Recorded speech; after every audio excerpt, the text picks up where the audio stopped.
Bienvenue à tous dans Neutrality Studies. Voici la mise à jour d'aujourd'hui, le 19 mars. Il est 16 h au Japon et 10h30 à Téhéran. J'ai avec moi le professeur Marandi de l'Université de Téhéran. Professeur Marandi, bon retour parmi nous. Merci beaucoup de m'avoir invité.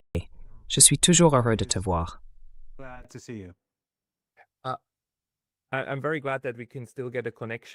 Je suis très heureux que nous puissions encore établir une connexion. Je veux dire, la guerre avec l'Iran, l'attaque illégale des États-Unis contre l'Iran, en est maintenant à sa 3e semaine, bientôt 4. Il nous reste environ 2 jours à tenir à ce rythme. Nous avons vu des images assez spectaculaires provenant de toute la région.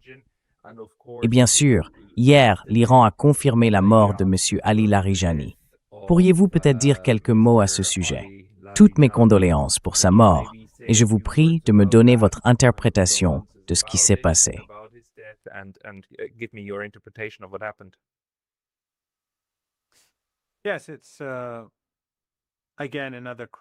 Oui, c'est encore un autre crime commis par le régime israélien et le régime Trump. Attaquer des civils iraniens, attaquer des dirigeants iraniens, attaquer les infrastructures iraniennes. Et bien sûr, l'Occident, les médias occidentaux, ne le présentent pas ainsi. Ils ne rappellent pas aux téléspectateurs qu'il s'agissait d'une guerre d'agression non provoquée.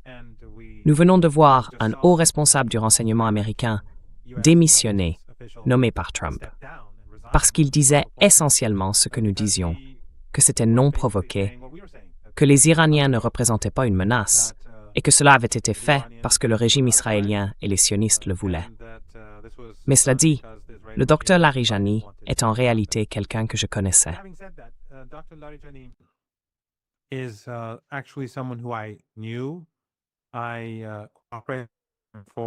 J'ai collaboré avec lui pendant un certain temps. Sous l'administration Rouhani, il m'a invité une fois à son bureau pour déjeuner et discuter, moi et un autre universitaire. À la fin, je lui ai fait part de mes inquiétudes concernant les relations entre l'Iran et la Chine, car je pensais que l'administration Rouhani ne faisait pas assez pour les renforcer. Il m'a alors demandé d'accompagner la délégation, ce que je ne fais habituellement pas. Je ne suis pas impliqué dans le gouvernement. Je ne l'ai jamais été. Pendant les négociations nucléaires, je n'étais que conseiller médiatique auprès du Dr Zarif et du Dr Bagheri. Mais comme je l'appréciais et le considérais comme un homme sage, je l'ai accompagné.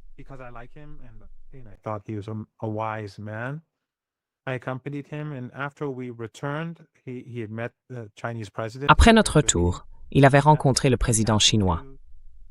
C'était une très bonne rencontre. Et après cela, il m'a demandé de m'occuper du dossier Iran-Chine, car il en était devenu le responsable en tant que président du Parlement. Je le voyais donc régulièrement, chaque semaine ou toutes les 2 semaines, pendant une demi-heure, 1 heure. Il était très sage, très intelligent, très cultivé, très modéré au sens propre du terme. Tout le monde prétend être modéré dans ce monde de fous dans lequel nous vivons. Mais lui l'était vraiment. Il ne laissait pas les émotions interférer lorsqu'il réfléchissait à une décision.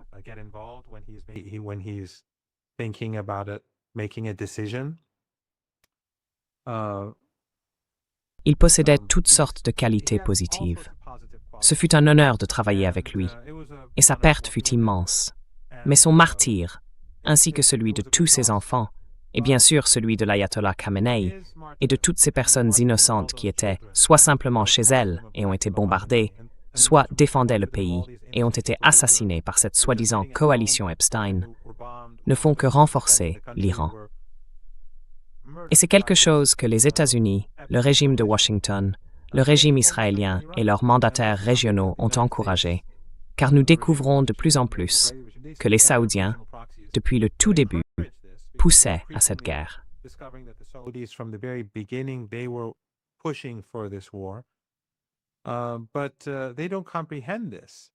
Mais ils ne comprennent pas que ce que cela provoque, c'est seulement une détermination accrue du peuple à aller jusqu'au bout de la guerre. Chaque soir, pas un soir sur 2, chaque soir, des millions de personnes descendent dans les rues à travers le pays, à Téhéran, pour réclamer vengeance. Les vidéos sont en ligne, mais les médias occidentaux ne les montrent pas.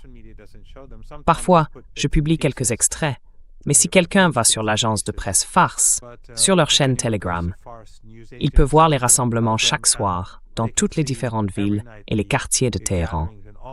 Les gens se réunissent en solidarité avec les forces armées, avec le dirigeant, et pour condamner les États-Unis.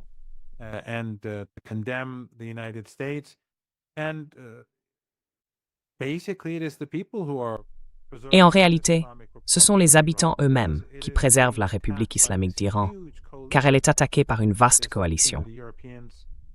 Les Européens, bien qu'ils ne souhaitent pas envoyer de troupes dans la région, coopèrent avec les États-Unis de toutes les autres manières possibles. Et bien sûr, il y a les proxys régionaux. Erdogan, qui continue de transporter du pétrole vers son partenaire commercial Netanyahou, et qui permet aux avions AWACS de l'OTAN de recueillir des informations en provenance d'Iran, tout en autorisant les bases américaines à collecter des données grâce à leurs installations radars, partagées avec les Émirats, les Saoudiens, la Jordanie, la Syrie et toutes ces petites dictatures familiales arabes du Golfe Persique. All of them, and these tiny Arab family dictatorships in the Persian Gulf, they're all working together against Iran. Ils travaillent tous ensemble contre l'Iran. La raison pour laquelle ils ont échoué, et depuis presque 3 semaines maintenant, l'Iran riposte avec un immense succès, c'est que le peuple est dans la rue.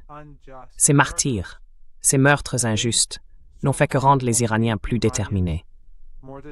Mais cela ne correspond pas au récit que nous voyons en Occident. Ils refusent de le reconnaître. Ils refusent même de montrer les foules. Vous savez, vendredi, je suis allé à un rassemblement. C'était la journée internationale d'Al-Quds, le dernier vendredi du mois de Ramadan, lorsque les gens sortent pour soutenir les Palestiniens. Et j'y ai participé. Les gens jeûnaient, comme la plupart le font pendant le Ramadan. Ils s'y sont rendus. D'immenses foules à Téhéran et dans tout le pays. Ils ont tiré des missiles sur la foule et une femme a été tuée. Rien dans les médias occidentaux. Ainsi, cette coalition malfaisante tire des missiles sur des manifestants, mais les gens ne bougent pas. J'ai publié une partie de ces images. Les bombes tombaient, et ce n'était pas seulement à Téhéran. Ils ont fait la même chose à Hamadan. Il y a de nombreux cas où des gens se rassemblent, puis des frappes aériennes ont lieu. Les gens ne bougent pas, ils ne s'enfuient pas. Des filles de 16 ans, des femmes de 18 ans, de 22 ans, des garçons de 25 ans, de 18 ans, ils tiennent bon.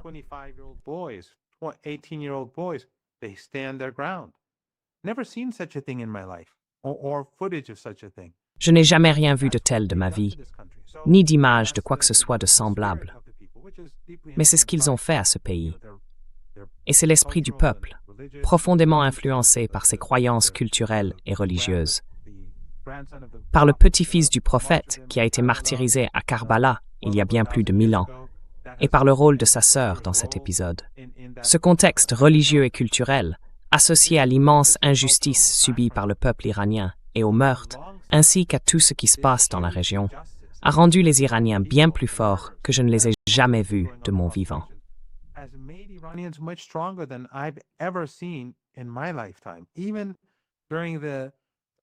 Même pendant les premières années de la Révolution, que je considérais comme son apogée, ce que je vois maintenant, c'est davantage de détermination que ce que j'avais vu à l'époque.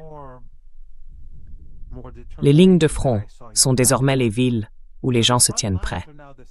Je pense que le meurtre et le fait de tuer, qu'il s'agisse de ces petites filles dans leur école primaire, puis d'essayer de le dissimuler ou d'en rejeter la faute sur l'Iran et sur la victime de leur crime, ou encore d'assassiner une personne hautement respectée comme le Dr Larijani, ne servent pas les intérêts des États-Unis ni du régime israélien.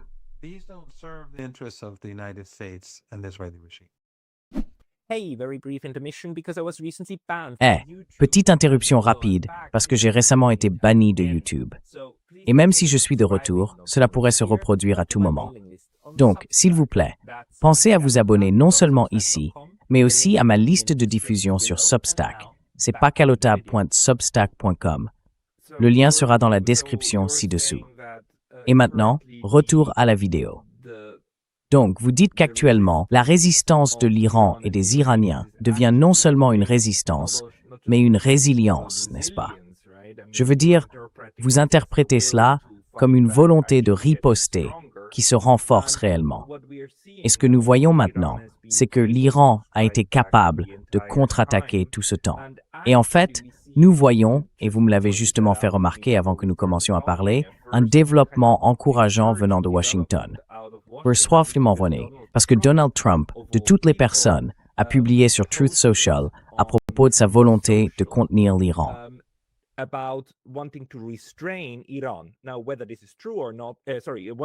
Alors, que ce soit vrai ou non, désolé, vouloir restreindre Israël. Israël, c'est bien là le point. Que ce soit vrai ou non, bien sûr, nous n'en savons rien. Cela pourrait être encore un de ces mensonges flagrants. Mais laissez-moi lire une partie de cette publication sur Truth Social, et ensuite peut-être que je pourrai avoir votre réaction.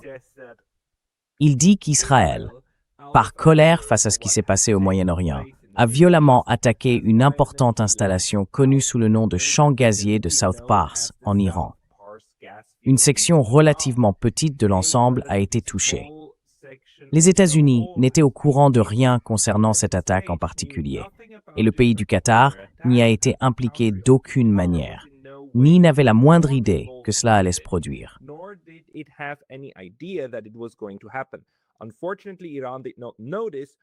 Malheureusement, l'Iran n'a pas pris note, ni d'aucun des faits pertinents concernant l'attaque de South Pars et a injustement et de manière inéquitable attaqué une partie de l'installation de gaz naturel liquéfié du Qatar. Plus aucune attaque ne sera menée par Israël. En lettres majuscules, il a écrit cela, en faisant référence à ce champ de South Pars extrêmement important et précieux. À moins que l'Iran ne décide imprudemment d'attaquer un pays très innocent, en l'occurrence le Qatar. Puis, il continue un peu plus loin, recommençant à menacer l'Iran. Mais, je veux dire, c'est la première fois que Donald Trump semble manifester une volonté de désescalade. Et en quelque sorte, sans vraiment s'excuser, il en vient presque à présenter des excuses à l'Iran pour avoir frappé quelque chose de très très critique. Bien sûr, sachant que l'Iran ripostera toujours de manière symétrique. Il semble donc ne pas vouloir que la guerre du gaz et du pétrole se poursuive. Mais quelle est ton interprétation de cela?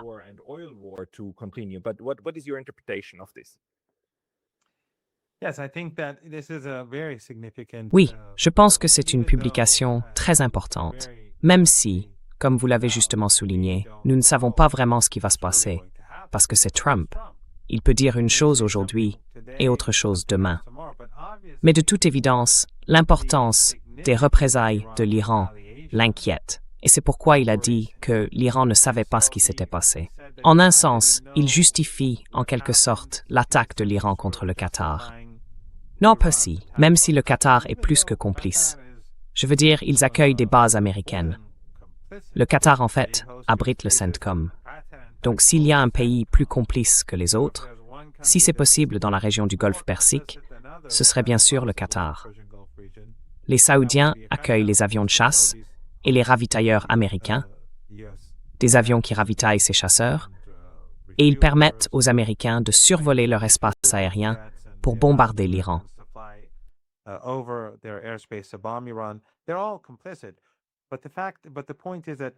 Ils sont tous complices. Mais le fait est qu'il dit que l'Iran ne savait pas, et il ment aussi en affirmant que les États-Unis n'avaient aucune connaissance de l'attaque. Ce n'est pas possible. Leurs frappes aériennes sont toutes coordonnées. Les deux travaillent ensemble. On ne peut pas mener une guerre contre un pays sans coordination entre ceux qui s'allient contre une tierce partie. Le fait qu'ils disent que cela ne se reproduira pas, je pense que c'est énorme. Cela montre que la riposte de l'Iran a eu un effet massif et a semé la peur dans le cœur de Trump et de l'establishment politique américain. Parce que tu sais, à l'heure actuelle, dans la situation où nous sommes, l'Iran a en grande partie fermé le détroit d'Ormuz.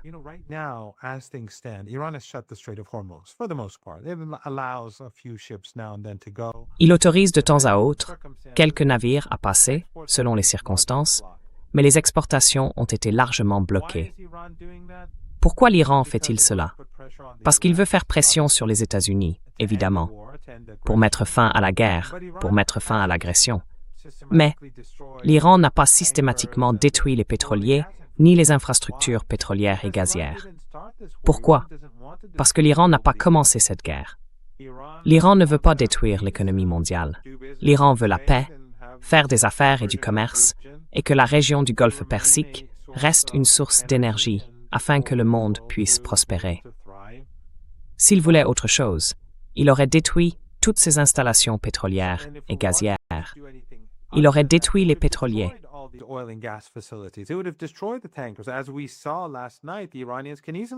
Comme nous l'avons vu hier soir, les Iraniens peuvent facilement le faire.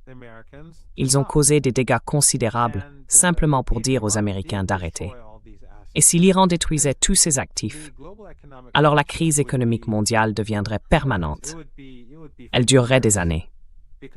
Car même si le détroit d'Ormuz était rouvert après une sorte de fin des hostilités, il n'y aurait ni pétrole, ni gaz, ni navire pour transporter ce pétrole ou ce gaz.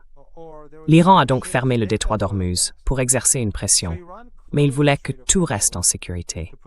Il voulait que toutes les infrastructures clés et vitales de la région demeurent intactes. Après qu'ils ont attaqué l'Iran et bombardé l'installation gazière de South Pass, l'Iran a riposté.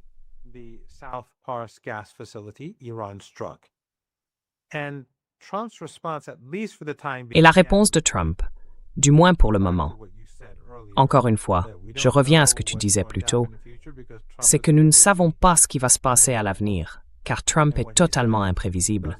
Ce qu'il dit ne vaut pas grand-chose.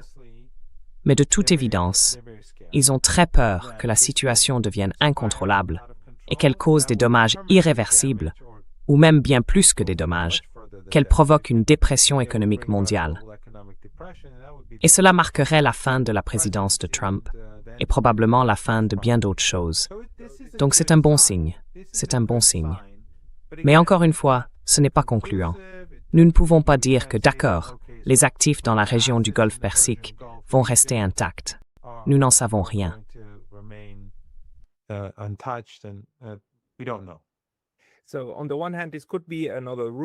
Donc, d'un côté, cela pourrait être une autre ruse, ou bien ce pourrait vraiment être le début d'un signal indiquant où se situent les lignes rouges, comme pour dire « Nous ne bombardons pas votre infrastructure gazière et pétrolière. Vous ne bombardez pas la nôtre. » Et nous fixons en quelque sorte des limites à nos cibles respectives, ce qui serait bien sûr un premier pas dans la bonne direction. Avons-nous déjà des demandes officielles de l'Iran pour mettre fin à tout cela? Je veux dire, la dernière fois que nous avons parlé, vous disiez que l'Iran voulait que la capacité des États-Unis à frapper l'Iran disparaisse de la région. Avons-nous maintenant des déclarations officielles de votre gouvernement sur ce que les États du Golfe doivent faire, ce qu'Israël doit faire, ce que les États-Unis doivent faire pour y mettre fin? Autrement dit, avons-nous des informations officielles publiées?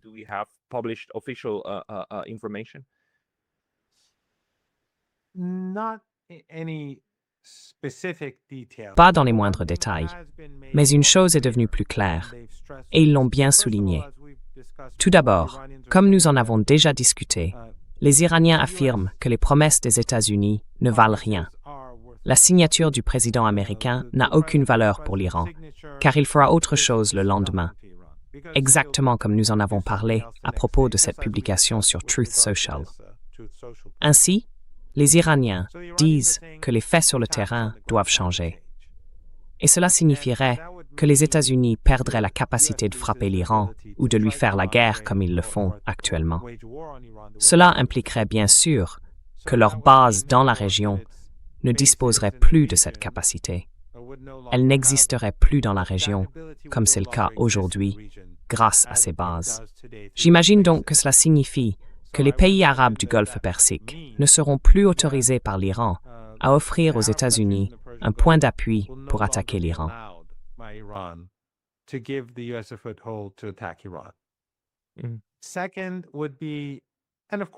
Deuxièmement, bien sûr, il faut créer une situation dans laquelle les Iraniens aient la certitude qu'ils ne seront plus jamais attaqués, car c'est la deuxième guerre lancée contre l'Iran en moins d'un an. Après avoir été vaincus la première fois, ils se sont simplement réorganisés, ont ajouté des forces et ont attaqué de nouveau. L'Iran veut donc s'assurer que cela ne se reproduira jamais. Le deuxième point concerne les compensations, et l'Iran prend cela très au sérieux. J'imagine que cela devra venir de ces dictatures familiales arabes du Golfe Persique, le Qatar, les Saoudiens, les Émirats. Ils ont participé à cette guerre. Ils l'ont encouragée dans certains cas. Ils l'ont facilitée. Ils ont tué de nombreux Iraniens. Et en réalité, cela remonte à avant cette guerre.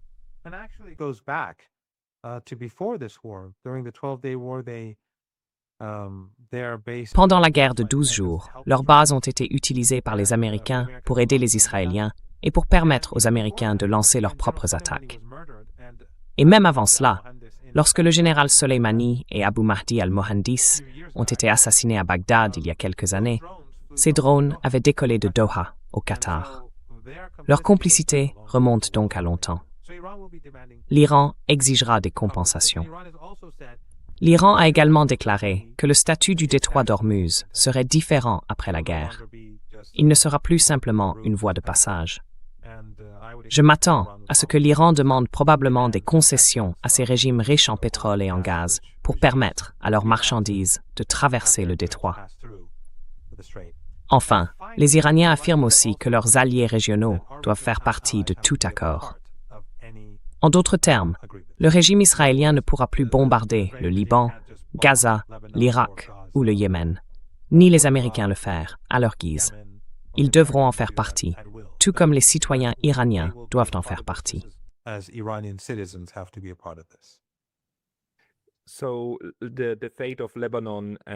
Ainsi, le sort du Liban et des autres alliés de la région ferait, je veux dire, partie intégrante de toute négociation ou accord.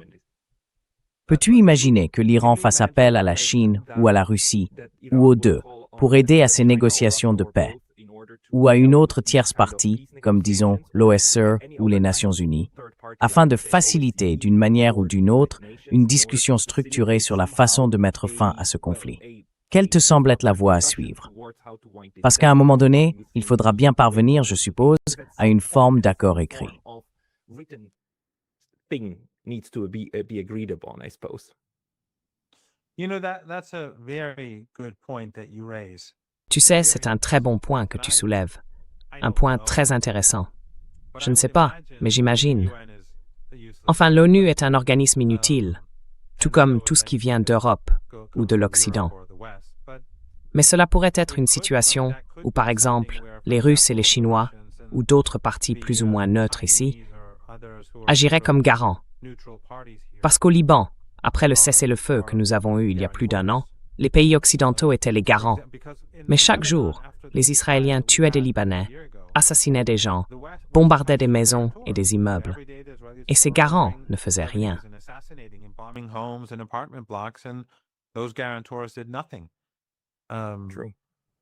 C'est vrai. C'est la même chose à Gaza. Ils tuent des gens tous les jours. Chaque jour, pendant que nous parlons, des personnes sont tuées, beaucoup au Liban et bien sûr à Gaza aussi. Mais je pense qu'il faudrait aller encore plus loin que cela. Les faits sur le terrain devraient changer. Je pense que c'est le plus important, que les Américains ne puissent plus mobiliser de force dans cette région, ni utiliser l'Arabie saoudite comme base pour ravitailler leurs avions. Où ça?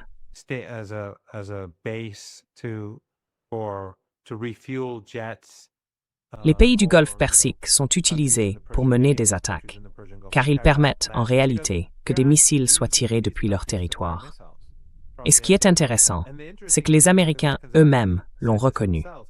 L'armée américaine a publié des images de ce qui semble être des missiles HIMARS tirés depuis ces territoires. Tout cela devra donc changer à l'avenir. L'Iran ne l'acceptera pas. L'avenir du Golfe Persique sera très différent d'avant la guerre. Et ces régimes du Qatar, d'Arabie saoudite, des Émirats, du Koweït et de Bahreïn, ils ne peuvent s'en prendre qu'à eux-mêmes. Ils font pleinement partie de cette guerre, et c'est le prix qu'ils auront à payer.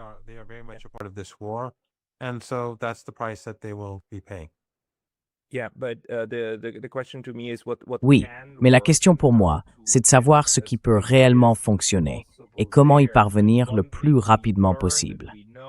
Une chose que nous avons apprise et que nous savons, c'est que les garanties de sécurité ne fonctionnent pas. Elles sont inutiles. En revanche, ce qui fonctionne, c'est la surveillance indépendante par une tierce partie. Donc la question est de savoir si les Chinois, ou peut-être d'autres, les Chinois seraient probablement très bien placés pour être recrutés afin de lancer des opérations de surveillance, car ils sont en réalité assez proches des États de la région du Golfe, n'est-ce pas? Et ils veulent entretenir de bonnes relations avec eux, tout en maintenant une bonne relation avec l'Iran aussi. Ils pourraient donc agir comme observateurs tiers, seuls ou avec d'autres, ou encore sous l'égide de l'ONU. Quelque chose qui ne soit pas sous le contrôle des États-Unis ou de l'Occident, mais qui serve d'organisme de surveillance chargé de rendre compte à toutes les parties de ce qu'il observe. De cette manière, l'Iran ou l'autre camp pourrait dire « D'accord, si vous ne respectez pas les engagements, alors on recommence à tirer, n'est-ce pas ?» Histoire de créer, vous savez, la bonne structure d'incitation. Alors, pouvez-vous imaginer quelque chose comme ça être acceptable pour l'Iran?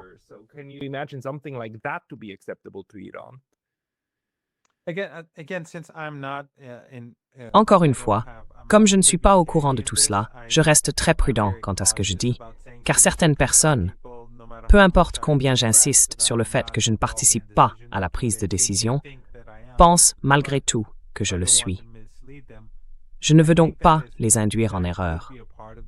Je pense que cela pourrait faire partie de la solution, car au bout du compte, personne ne fait confiance aux Américains et évidemment pas aux Israéliens.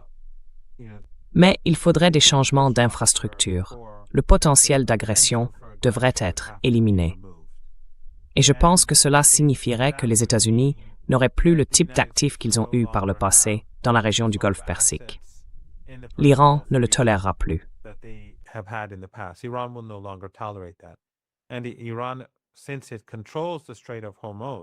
Et l'Iran, puisqu'il contrôle le détroit d'Ormuz, peut imposer cela à ces pays de la région afin de s'assurer que l'infrastructure n'existe plus. Ce sera donc probablement difficile. Bien sûr, pendant que nous parlons, l'agression continue. Ils bombardent Téhéran, ils bombardent des enfants, ils bombardent des familles, ils bombardent des immeubles d'habitation. Ils ont endommagé ou détruit 20 hôpitaux jusqu'à présent dans le pays. Je viens de lire un message de quelqu'un, je crois que c'était quelqu'un du Yémen, mais je n'en suis pas sûr. Mais l'Iran mène la guerre depuis 3 semaines et frappe des cibles dans plusieurs pays. Pourtant, nous n'avons pas entendu parler d'une seule école touchée par les Iraniens, alors que nous voyons école après école, hôpital après hôpital en Iran être frappés par le régime Trump ou le régime Netanyahou.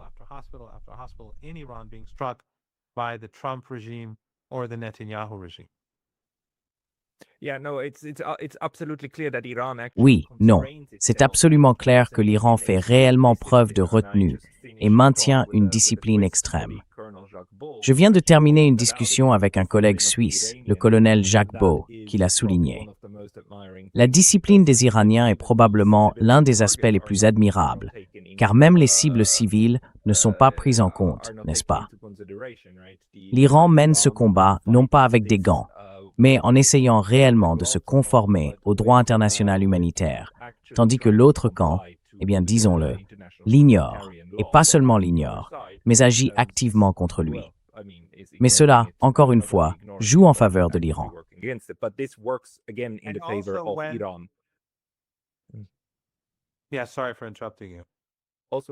Oui, désolé de t'interrompre. Mais en plus de cela, même les frappes contre les installations pétrolières et gazières que nous avons vues la nuit dernière au Qatar, en Arabie Saoudite et aux Émirats, l'Iran avait annoncé à l'avance qu'il le ferait. En revanche, les attaques contre les installations gazières iraniennes ont été tout à fait soudaines. Et des gens y travaillaient. Tu sais ce que sont ces installations. Les incendies sont immenses. Je ne sais pas si quelqu'un est mort ou...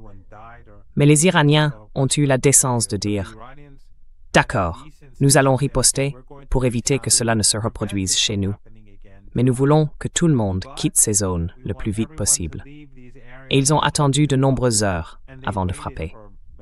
Donc la différence entre l'Iran et les États-Unis, le régime israélien et leurs supplétifs, est énorme, ce qui bien sûr contredit complètement le récit anti-iranien vieux de 47 ans que nous entendons tous de la part des médias occidentaux et des médias appartenant à ces dictatures riches en pétrole et en gaz.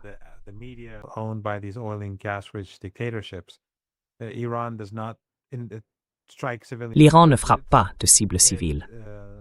Lorsqu'il vise ces installations, il l'annonce à l'avance. Pourtant, l'autre camp n'a aucune ligne rouge. Ils assassinent des dirigeants, ils assassinent des enfants. Les États-Unis, lorsqu'ils ont tué ces enfants, ces 168 enfants et une vingtaine d'enseignants et de membres du personnel scolaire, ont essayé d'en rejeter la faute sur l'Iran. Ils ont tenté de dire que les Iraniens s'étaient infligé cela eux-mêmes. Et les médias occidentaux ont suivi cette version jusqu'à ce qu'ils ne puissent plus la dissimuler. C'était tellement répandu en ligne qu'après une semaine, le New York Times a dû en parler, surtout parce qu'il voulait riposter contre Trump, mais aussi parce que tout le monde avait déjà compris l'histoire. Il leur a fallu une semaine entière, alors que tout le monde savait exactement ce qui s'était passé en quelques heures.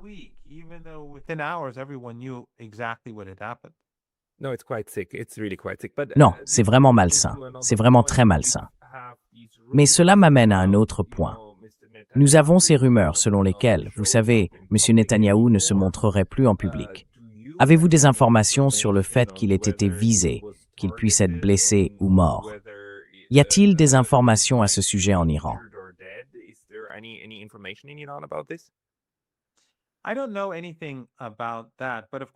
Je n'en sais rien à ce sujet. Mais bien sûr, s'il est en vie, c'est un lâche. S'il est mort, peu importe.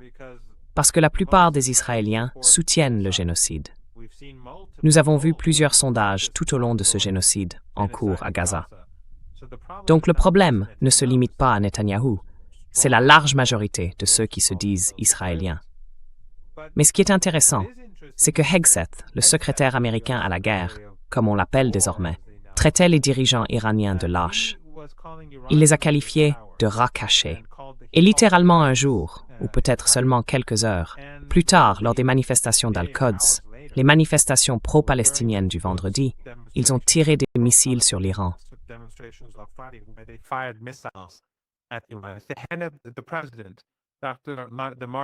Le président, le Marja, le docteur Larijani, le chef du pouvoir judiciaire, le ministre des Affaires étrangères et d'autres dirigeants étaient tous présents aux manifestations. Ils y participaient, et bien sûr, les images circulent en ligne, j'en ai publié une partie. En fait, le président du Parlement, le chef du pouvoir judiciaire en Iran, donnait une interview à un journaliste au milieu de la foule, lorsque les missiles ont frappé. Il n'a même pas bronché, pas plus que les gens autour de lui.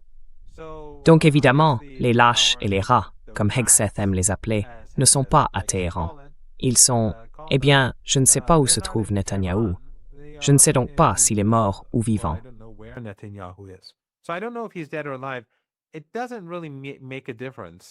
Cela ne fait pas vraiment de différence, si ce n'est que cela montre simplement qu'il est lâche s'il est encore en vie.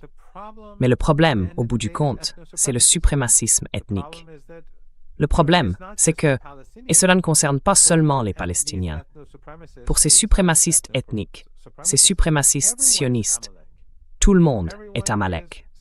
Tout le monde est subordonné à ce peuple prétendument supérieur, élu ou race maîtresse, ou quel que soit le nom qu'on lui donne. Et il est très extraordinaire qu'une telle chose soit si facilement tolérée en Occident, surtout quand au cours des dernières décennies, on a fait semblant de considérer que le racisme et le suprémacisme étaient inacceptables, et de cet ordre-là.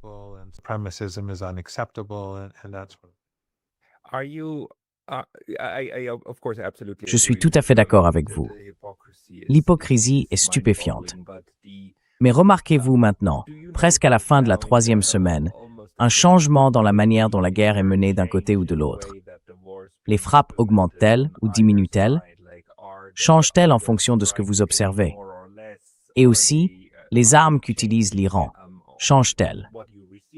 La guerre évolue-t-elle ou reste-t-elle plus ou moins ce que nous avons vu pendant les premières et deuxièmes semaines?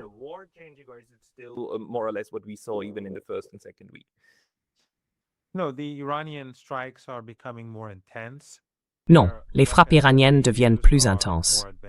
Les armes qu'ils utilisent sont plus avancées et les coups sont plus puissants. Cela, bien sûr, contredit la propagande que nous entendions de Washington après 3, 4 ou 5 jours, selon laquelle les Iraniens manquaient de missiles, de drones, et ainsi de suite.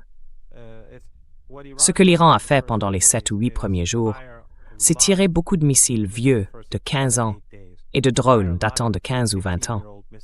Ils ont fait cela non seulement pour frapper l'ennemi, ce qu'ils ont fait, mais aussi pour épuiser ses capacités de défense, ces systèmes de missiles solaires, qui, comme vous le savez, leur ont coûté plusieurs milliards de dollars. Et ensuite, ils ont commencé à utiliser leurs technologies plus récentes. Ils n'utilisent toujours pas leurs atouts principaux. They're still not using their key assets, but they are striking very hard now. Mais ils frappent très fort maintenant sur Tel Aviv, tout comme nous l'avons vu hier soir au Qatar, en Arabie Saoudite et aux Émirats. Même si les Iraniens avaient déclaré à l'avance « Nous allons frapper », beaucoup disaient « Pourquoi feriez-vous cela? Cela les aide à se défendre. » Mais les Iraniens l'ont fait pour des raisons morales. Et lorsqu'ils ont frappé, les autres n'ont pas pu les bloquer. Il est donc évident que les défenses se sont effondrées dans le camp américano-sioniste et que les Iraniens frappent fort. Tous ces récits diffusés par les médias occidentaux, on voit que même ceux qui s'opposent à Trump, malgré toute leur hostilité et leur antagonisme envers le peuple iranien, répètent encore les mêmes mensonges. Je veux dire que ce soit Fox News, CNN, MSNBC, la BBC, Sky News ou la presse écrite et les sites web, ils diabolisent tous l'Iran. They all demonize Iran. They won't inform their readers that this was an unprovoked war. Ils ne diront pas à leurs lecteurs qu'il s'agissait d'une guerre non provoquée. Maintenant, la vérité commence à émerger, car les choses se dégradent pour eux. Tout part à volo. Mais les médias occidentaux ont été très complices dans tout cela. Les Iraniens frappent plus fort. Il est clair que les Américains et les Israéliens ont échoué à détruire l'une quelconque des bases souterraines, qu'il s'agisse de bases de missiles ou de drones. Ils n'ont pas réussi à détruire les usines qui produisent ces capacités et d'autres encore. Ils ont échoué à détruire la marine iranienne. Les principaux atouts de la marine iranienne sont des vedettes rapides, équipées de missiles. Elles se trouvent toutes dans des tunnels souterrains, le long du golfe Persique et de la mer d'Oman, attendant l'ordre de lancer des attaques si la guerre s'intensifie.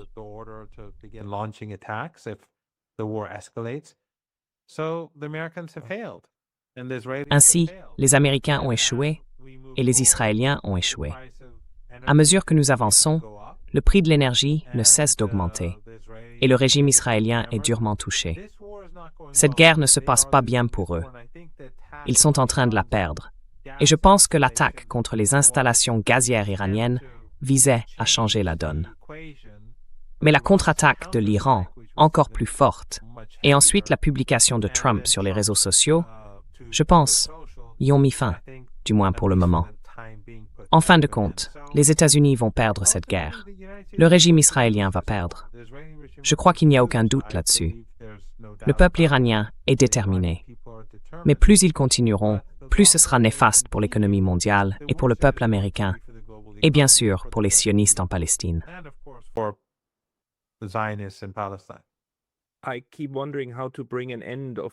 Je me demande sans cesse comment mettre fin à la guerre plus rapidement, comment y parvenir plus vite. Alors, imaginons que le Qatar, Bahreïn et l'Arabie saoudite, de leur propre initiative, se présentent devant les caméras et déclarent « Nous proclamons par la présente notre neutralité permanente. Nous abrogeons par la présente tous nos traités de base militaires avec les États-Unis et nous interdisons désormais aux États-Unis d'utiliser notre territoire. » Même si ça prendrait du temps, même si cela ne pouvait pas être mis en œuvre du jour au lendemain. S'ils disaient cela, est-ce que ce serait acceptable? Penses-tu que cela pourrait convaincre l'Iran de dire « Très bien, Dans ce cas, nous ne vous tirons plus dessus, mais les installations doivent être démantelées dans les prochains jours. But the installations need to be out within days. I think that would be huge. I think that if Je pense que ce serait énorme. Si ces régimes faisaient une déclaration disant « plus aucun soutien de notre part », ils ne peuvent plus utiliser notre territoire ni notre espace aérien contre qui que ce soit, cela changerait tout. Je veux dire, les Saoudiens fournissent le carburant pour les avions et pour le ravitaillement en vol. Ils sont profondément impliqués. Si tout cela prenait fin, il serait très difficile pour les Américains et les Israéliens de frapper l'Iran, car leurs moyens devraient être beaucoup plus éloignés et ils ne pourraient pas utiliser l'espace aérien. Cela limiterait considérablement la manière dont ils pourraient attaquer l'Iran également.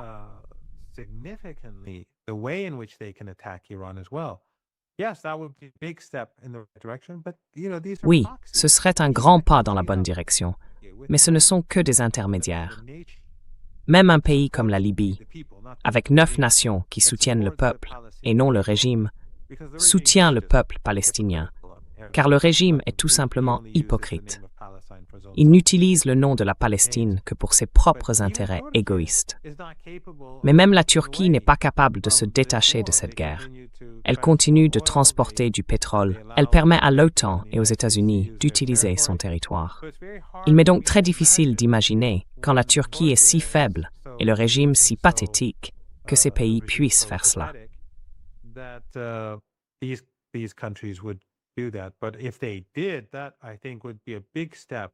Mais s'ils le faisaient, je pense que ce serait un grand pas vers la fin de cette guerre. En fin de compte, cependant, la décision appartient à Trump. Nous l'avons vu dans l'interview que Tucker Carlson a eue avec Kent, je crois que c'était son nom, le chef du renseignement qui a démissionné, où il a essentiellement dit que si Trump disait aux Israéliens « Si vous attaquez l'Iran, nous vous sanctionnerons. Nous ne vous donnerons plus ce que vous voulez de nous. » Il ne pourrait pas le faire. Donc la vérité, c'est que les États-Unis pourraient mettre fin à tout cela immédiatement. Mais c'est le monde dans lequel nous vivons. La classe Epstein, l'influence sioniste, c'est comme ça.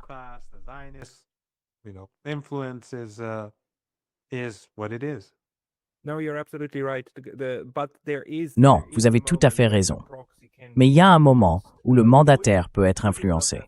S'il n'avait pas été assassiné, Diem, au Sud-Vietnam, aurait conclu un accord avec le Nord. Il a été assassiné parce qu'il était en train de conclure cet accord, avec l'accord de Kennedy. Donc, il y a des moments où les mandataires essayent de négocier, de créer un accord. Et alors la question est, sont-ils assez forts ou seront-ils tués par leur propre camp? Pour moi, la question est donc de savoir comment atteindre ce point plus rapidement et comment réellement les sauver de leur propre suzerain, n'est-ce pas? Mais nous ne le savons pas.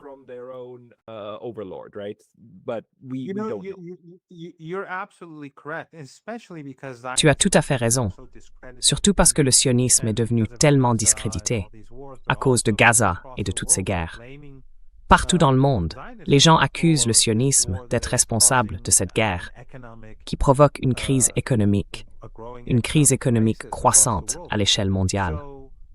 Et j'imagine qu'avec les dossiers Epstein, ces petits fragments qui ont été rendus publics, ils sont de plus en plus discrédités. Je pense que, dans l'avenir, leur influence voudra émerger.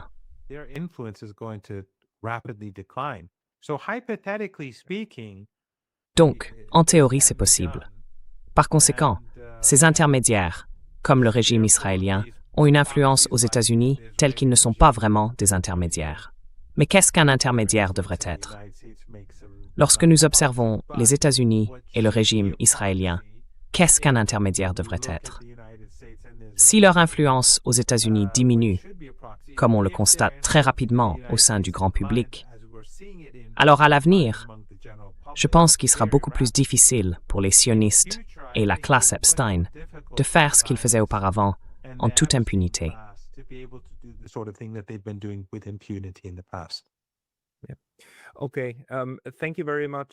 D'accord. Merci beaucoup, professeur Marani.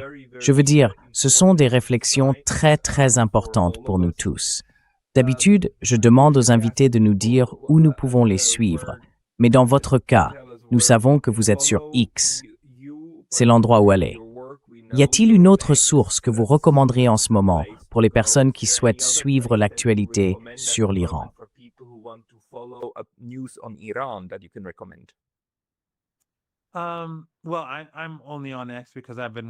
Eh bien, je ne suis sur X que parce que j'ai été banni d'Instagram et de Facebook il y a de nombreuses années, mais l'agence de presse Fars, l'agence Tasnim, l'agence Mère, il y a beaucoup d'agences de presse iraniennes qui ont des sites en anglais. Ou, avec l'IA, on peut les traduire. Elles sont sur Telegram en ce moment. Certaines sont peut-être aussi sur Twitter, je suppose. Mais il y a aussi Press TV, bien sûr. Il existe d'ailleurs un bon livre, assez ancien, intitulé Going to Tehran, écrit par Flint et Hillary Leverett, qui ont travaillé à la Maison-Blanche. Flint Leverett était responsable du Moyen-Orient au Conseil de sécurité nationale et Hillary Leverett était responsable du Golfe Persique. Ils ont écrit un livre très correct sur l'Iran. En général, les livres sur l'Iran publiés en Occident sont plutôt mauvais. Je ne suis pas d'accord avec tout ce qu'il contient, mais si les gens veulent vraiment comprendre l'Iran, même s'il date un peu, 7, 8, 9 ans, je pense que c'est un bon livre à lire. D'accord. Je vais essayer d'ajouter un lien vers le livre dans la boîte de description ci-dessous. Professeur Marandi, merci beaucoup pour votre temps aujourd'hui. Merci beaucoup de m'avoir reçu. Thank you very much for having me.